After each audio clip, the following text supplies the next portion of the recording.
आज हम कंपनी विधि के अंतर्गत अंशों की जब्ती के बारे में डिस्कस करेंगे। इससे पूर्व हमने अंशों के आवंटन के बारे में डिस्कस किया था। अंशों की जब्ती सामान्यतः प्रत्येक कंपनी अपने अंतर नियमों में अंशों की जब्ती संबंधी प्रावधान रखती है।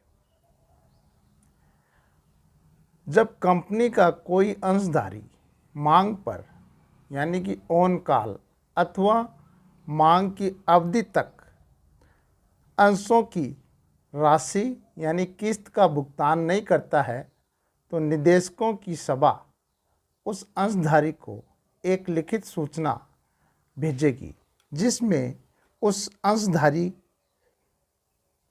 के निर्धारित तिथि तक किस्त का भुगतान करने का अनुरोध किया जाएगा तथा ये भी उल्लेख होगा कि यदि अंशधारी उक्त निर्धारित समय में मांग की राशि का भुगतान नहीं करता है तो उसके अंशों को जब्त कर लिया जाएगा। उक्त सूचना की तिथि से 2 सप्ताह की अवधि में अंशधारियों द्वारा राशि का भुगतान न किए जाने पर निदेशकों की सभा उसके अंशों की जब्ती का प्रस्ताव स्वीकृत कर सकती है। प्रस्ताव स्वीकृत होने की तिथि से अंश जब्त माने जाएंगे। उस अंशधारी का नाम सदस्य रजिस्टर से काट दिया जाएगा। अंशों की जब्ती का प्रस्ताव निदेशकों की सभा में स्वीकृत हो जाने पर संबंधित अंशधारी का उसको प्रतिलिपि भेजी जाती है। जिस सदस्य के अंशों की जब्ती हुई है कंपनी के सदस्य रजिस्टर में उसके नाम के आगे जब्ती के प्रस्ताव का क्रमांक तिथि का उल्लेख कर दिया जाता है। ऐसे जब्त अंशों की संख्या का विवरण कंपनी द्वारा अपने वार्षिक प्रतिवेदन में दिया जाना अनिवार्य है। अंशों की वैध जब्ती के लिए निम्नलिखित आवश्यक शर्तें हैं। जब्ती के अधिकार, शक्ति। कंपनी के अंतर नियमों में जब्ती के अधिकार का स्पष्ट उल्लेख होना चाहिए।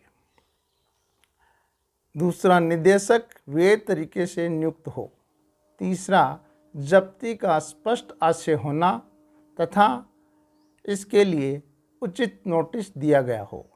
जब्ती की सूचना का कम से कम 14 दिन की समयावधि में दिया जाना चाहिए।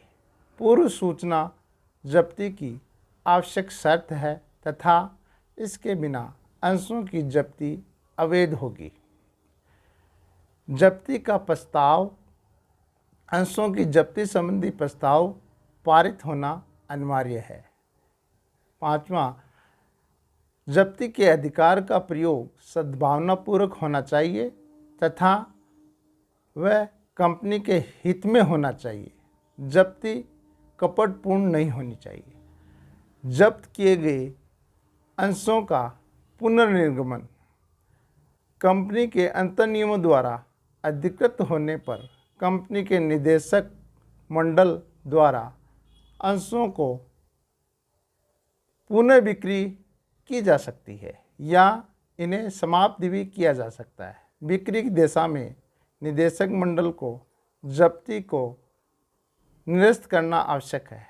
जब्त अंशों के क्रेता का नाम अंशधारी की भांति कंपनी के रजिस्टर में दर्ज किया जाएगा तथा कंपनी द्वारा इस नए अंशधारी को अंश का प्रमाण पत्र जारी किया जाएगा। जब्ती के परिणाम, अंशों की जब्ती के साथ ही अंशधारी को कंपनी की सदस्यता समाप्त हो जाती है। अंशधारी का जब्त किए गए अंशों पर स्वामित्व भी समाप्त हो जाता है। जिस अंशधारी के अंश जब्त किए जाते हैं उसके जब्त के पश्चात के अधिकार एवं दायित्व कंपनी के अंतर्नियमों पर निर्भर करते हैं।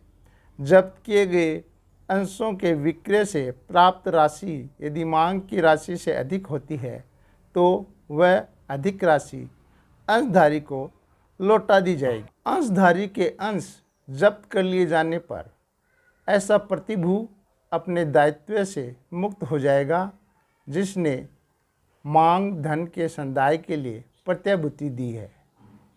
छठा, यदि जब्ती दुर्भावनापूर्ण, अन्यायपूर्ण अथवा अवैध पाई जाती है तो ऐसी जब्ती को निरस्त करने तथा क्षतिपूर्ति पाने की कार्रवाई की जाती है।